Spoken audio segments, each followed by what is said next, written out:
De 52 años de conflicto con la guerrilla de las FARC, el proceso de paz en Colombia está a punto de llegar a su fin, pero fue interrumpido por la mayoría de la población de ese país. Aquí le tenemos este recuento de uno de los hechos que marcaron al 2016. Colombia estuvo sumida desde 1964 en un conflicto armado entre el gobierno y las Fuerzas Armadas Revolucionarias de Colombia.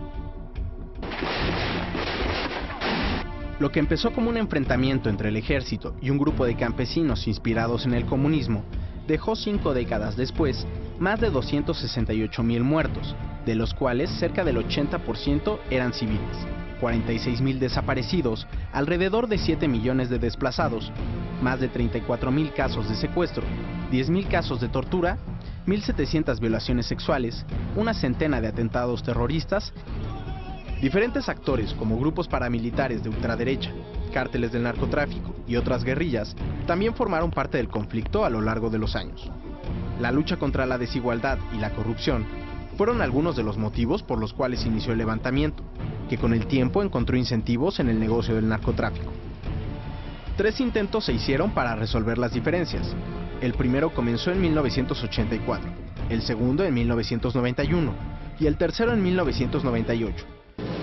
Juro a Dios y prometo al pueblo.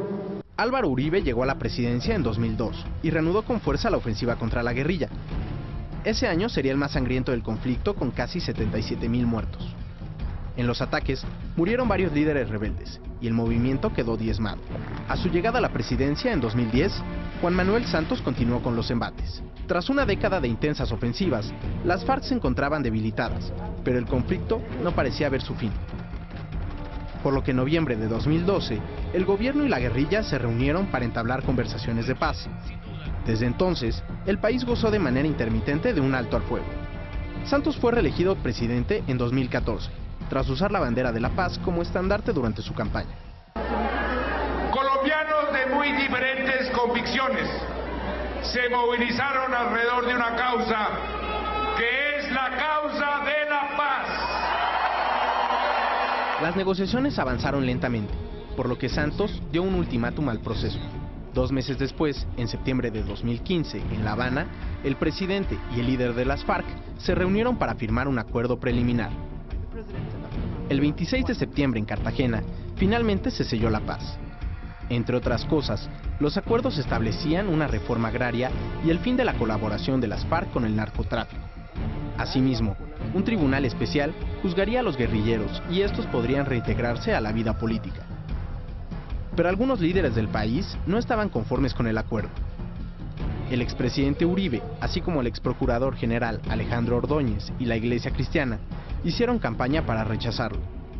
La oposición criticó que los guerrilleros quedaran impunes, y pese a lo prometido, prevalecía el temor de que las FARC pudieran seguir con el tráfico de drogas. El gobierno de Santos, confiado del respaldo popular, llamó a un plebiscito que algunos juristas califican como innecesario, y el 2 de octubre el pueblo colombiano salió a votar.